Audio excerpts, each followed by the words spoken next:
Hello, my name is Katie Compton, and I did my honors contract on the Colorado River conservation efforts.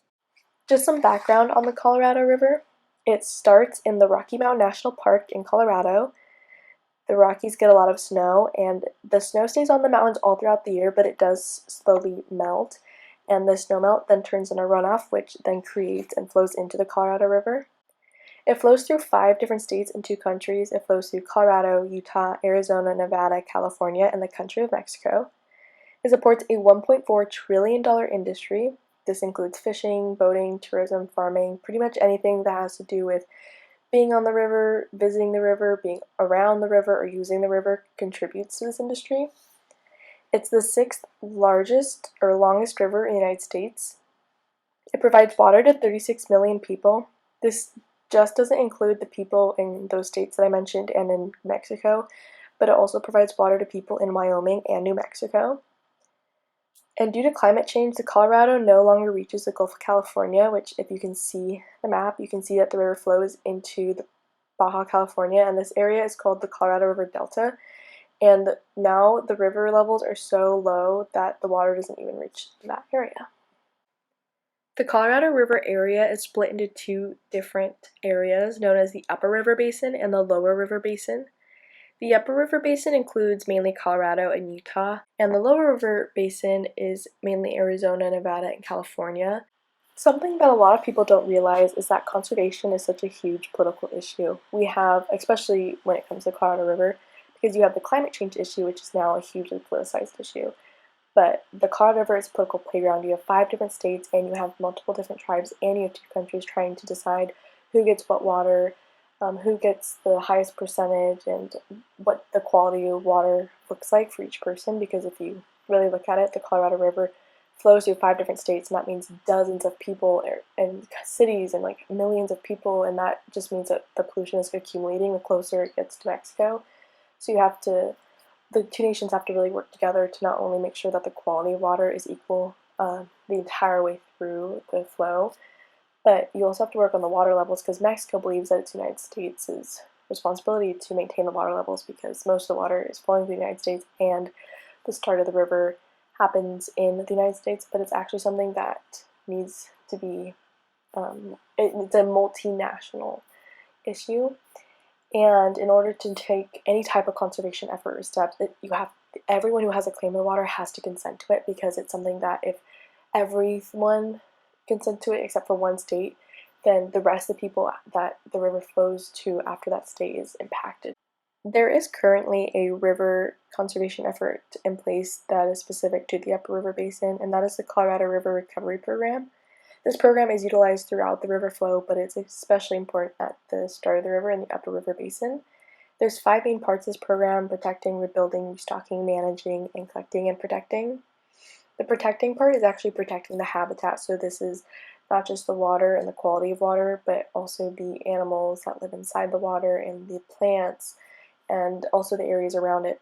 The river flows through a lot of different national and state parks and forests, but it does also flow through areas that aren't federally protected and by laws and federally funded and supported, and these areas are what's really important and key to protect.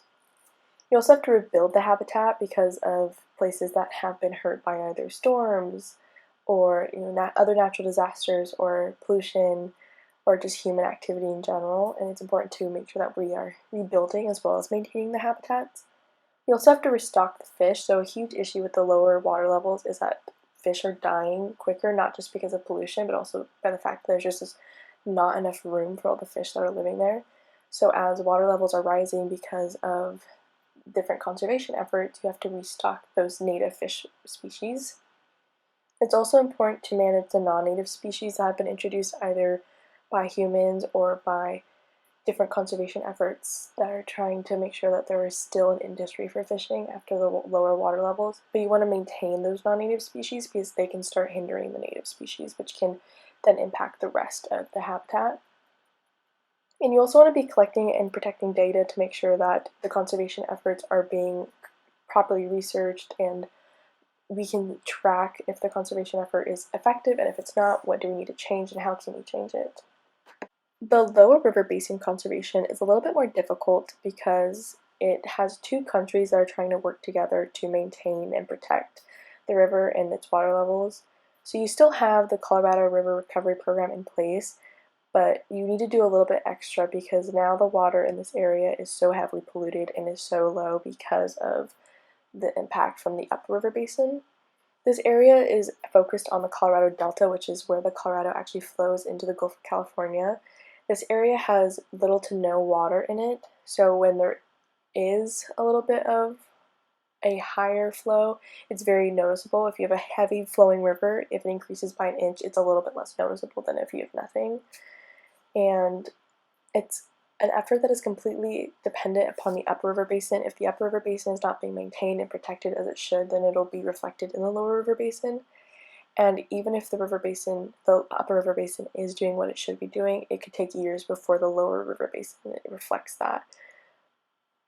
And by the time that the water gets into the delta, it's so heavily polluted by the millions of people that have used it that the water has to be treated extra carefully. And also the river is being flowed into the Gulf of California, which is a sea, so it's impacting even more habitats and even more wildlife than it was before. A huge barrier to conservation efforts is climate change. This is because climate change isn't something that can be stopped overnight. It's something that, in order to reduce its impacts, humans on a global scale have to make different decisions. And we know that climate change is impacting the Colorado River because hotter temperatures, which we know that temperatures are rising every year, so hotter temperatures means less snow means less snow melt, which means less water that can flow into the river. So maintaining water levels is not just humans have to use less water, it's also humans need to make decisions that are bigger than themselves. That way we can make the impact of climate change a little less severe. The pollution that's going into the river that's leading to wildlife dying and water contamination, a lot of this pollution is coming from industries and companies that are along the river or even just near the river who are polluting the air or creating toxic waste. But also, the Colorado River flows through big settlements of humans, through cities and through tribal areas, and we know that humans litter and that humans are not always the most respectful of the area, and so that also leads to water contamination and pollution. And so it's, of course, these big companies that have to make sure that they're following guidelines and that our environmental guidelines are a little bit more stricter, but it's also humans making sure that they themselves are making the correct action. The conservation efforts I talked about in this video are really important, and they have deeper implications than a lot of people realize. They can lead to diplomatic, political, economic issues that are not always very apparent. Of course, they could, if conservation efforts aren't taken seriously and are not able to actually make a huge impact in the Colorado River area, they could lead to huge wildlife habitat loss. But there could also be recession if the $1.4 trillion industry can no longer be supported because there's no water or the water can't be used. This could lead to people not being able to access water because they can't afford it or because maybe there's no water to be had. And we probably can't turn to other sources of water because those sources of water might also be unusable because of the quality or the pollution or because there just isn't any water. So these conservation efforts have to be acknowledged and supported not just in the Colorado River area, but by everyone on a global scale. Thank you for watching, and here are my citations for all the research that I did.